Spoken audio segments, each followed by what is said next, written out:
Welcome back to Open BXRx. A Bronx-bred U.S. Army veteran has gathered volunteers to create Mission Helping Hand, an initiative providing humanitarian aid while bringing awareness to issues and disparities affecting communities in the Bronx and Brooklyn. Joining us now is founder of Mission Helping Hand, Bruce Blue Rivera, and Lorean Valentin, program coordinator. Thank you both for joining us today. Thank you so much for having us today. The first thing I want to learn about is, how did Mission Helping Hand come to be, and why did you decide to start this? Well, I think at this time, a lot of people who just felt useless or didn't know what to do or didn't have control of their lives.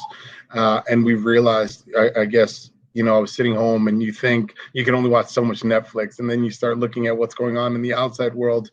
And we realized that a lot of these issues that have affected our community for so long have gotten worse, especially food insecurity was one of those. And I had to do something. And I mobilized and got off my couch and looked for ways to volunteer. And while volunteer, I realized that there was a disconnect. You had larger organizations coming into communities that they really didn't have a network or bandwidth or connection to the people in that community. And, as not saying it was a bad thing, but they weren't supplying the need that they wanted. So we try to connect that. I personally delivered food to people in our community because they weren't doing delivery. They were promoting their services probably in the places that weren't as visible to our community. I also started volunteering with other organizations that it wasn't their first primary goal to feed people. They were youth services like Eastside House Settlement, who was a youth education program, but now they're feeding those children and families. So they received a lot of supplies and food distribution, but just didn't have the volunteers or the bandwidth to accept that food. So I just took it upon myself and spoke with the director and, grabbed every friend and guy and girl that I knew that could lift the box. And we unloaded a truck and we continue to unload trucks for them. And we have started a great partnership with them. So that was kind of how it started, just kind of the want to be active and mobilize and do something and not just kind of sit and talk about something, but to actually do something. Right. And Lorean, what made you want to join forces with Bruce to start Mission Helping Hand? Absolutely. So when my friend Bruce asked me for assistance, we had worked together before on other initiatives. Bruce was actually my boss.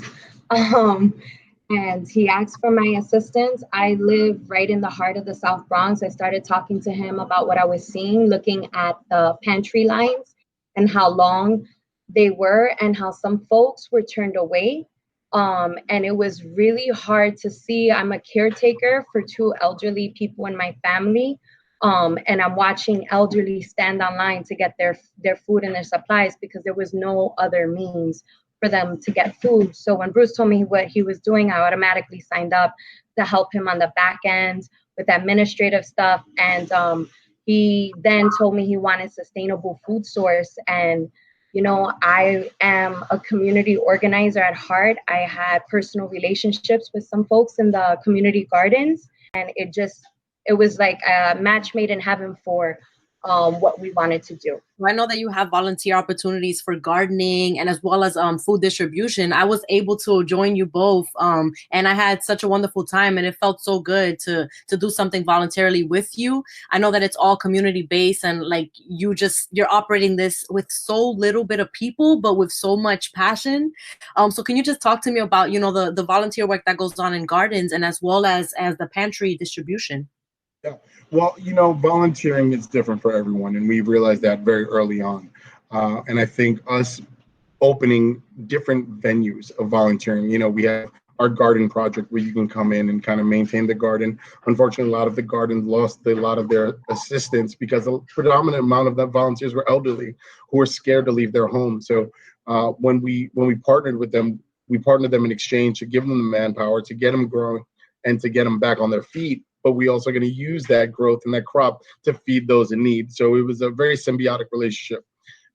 We have unloading trucks, so guys, who don't really want to be, out online helping and who don't consider themselves activists, but can lend an arm or just lift something. We also have food distribution, outreach, any way that you can help is really, our motto is together we can. And everybody has a different skill sets. And we really want to really use what you're good at. If you're great at writing, if you're great at photos, we have a friend who's a photographer who took photos of just everything that's going on and kind of documenting this very historic time that we're living in, and how we're dealing with it and how we're surviving. You know, these are things that are really important to us, because we're not just an organization that started, you know, we started during the COVID-19, but we're not going to end when it's over. We don't know when it's going to end, but these are things that our communities have dealt with for years, and we're planning to be around for a long time assisting those families. Thank you, Bruce. Lorean, can you tell us about the 2 gardens that you have a relationship with right now with Mission Helping Hand? Absolutely. So the gardens that we're working with right now is the Rainbow Garden of Life and Health. It's on 157th Street and Melrose Avenue, which is pretty much almost the middle of the South Bronx. And then a little closer towards the edge in the Mount Haven area, we have the Brook Avenue Garden is Brook Park. You know, Friends of Brook Park. It sounds like it's a park. It's a huge garden. And right now, we're also developing relationships with the folks from Latinos Unidos Gardens. And we just connected with the president of the South Bronx Garden Coalition. So we're working to do not only to assist with the garden work that they need there, but also to assist with food distribution. They have food, now they need assistance with logistics of distribution, and that's where we're planning to fill in the gap. Also, what we're finding is that these community gardens have been an education source for the schools near them. So not only did they lose the consistent volunteers that they had, which mostly was made up of elderly, but it was also made up of school students who had already started planting beds in their gardens. So now we're looking to link them together, even though they're at home, they're trying to put in that education piece. So, you know, there's a lot of these folks are operating on some old school methods, and we're bringing in the technology piece as well now. I love that. I'm going to pop through at the end with links and, you know, resources on the bottom of the screen, but I want you guys to kind of like help me out with that right now in case anybody's watching and would like to help volunteer. How can they get in touch with Mission Helping Hand to help out? I mean, you know, it's the age of the internet, so you can get us a website. We have missionhelpinghand.com. We're also on Twitter, Instagram at Mission HHNYC. It's a little bit shorter, not as much to write. I mean, you can email us. We do have a volunteer registration. You can tell us what's your availability, what type of volunteering you're interested in, and we're going to try and fit you at the best place that really can help the community as much as they can. And a question for both of you, just about the importance of community solidarity and working together to uplift the community during this pandemic and even after it and before it. You know, being part of the Bronx, if you're from the Bronx, I think there's an unspoken camaraderie. You know, we are more than community, we are family. You know, the mom and pops that created shops, and those neighbors, and, you know, somebody's grandma who lives upstairs who you check on. And, you know, these are the things that our community was built on, you know, out of necessity. You know, Bronx has always been a stepchild of New York City. You know, we've always needed to fend for ourselves, going back to, you know, the young lords. Everybody knows about the Bronx from our history. But what we need to really focus on is our future and the youth. And so we felt like this was a great opportunity to not only nourish, help, but also revive activism in our community. I think more now, you know, younger people have kind of lost that connection. And I think if we can use this as a catalyst to really push forward and say, hey, we need to be sustainable. We need to start growing our own food. We need to start educating ourselves. We need to start empowering and helping these generations that fought so hard for the Bronx.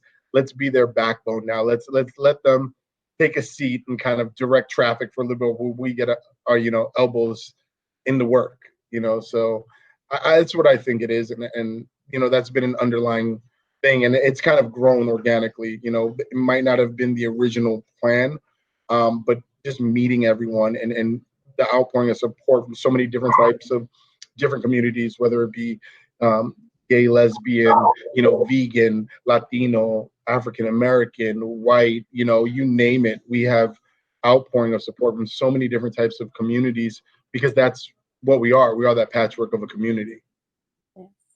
And Lily, if you want to chime in. Sure. The way I was brought up, I'm a private school baby, if you will, of the Bronx. But my family and friends went to public school in the area, and I was taught that once you reach a certain level, you know, you're no longer privileged. You have to come back and give back to, you have to turn around and give back what you've learned and invested into the community. This is a grassroots operation, and we're divesting all our energy into it because, you know, not to be negative, but the truth be told, the disparities, the food scarcities that we've already seen were there prior to this pandemic, and now it's already amplifying. We're seeing certain organizations get more food to them versus other organizations. We will not name them because this is not a political ploy, but we have to be honest about what we're seeing in the streets.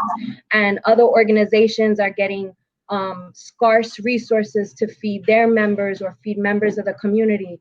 And it's about equality right now. Everybody needs food.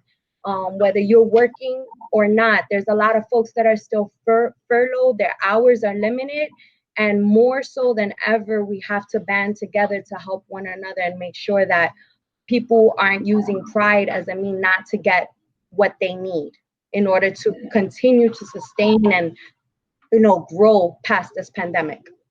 I heard that. And, you know, best of luck, and I'll see you out there soon. I'll be back to volunteer and help out. Having you volunteer anytime. Come on down and get your hands dirty with us. Let's get, you know, sweaty all for a good cause and just, you know. Thank you. Folks, every little bit helps, as the Mission Helping Hand bio says on Instagram. And to volunteer today and support the mission, you can follow them at Mission Helping Hand NYC on Instagram and visit their website at missionhelpinghand.com to learn more and register as a volunteer. See how you can help today. BXRX will be right back.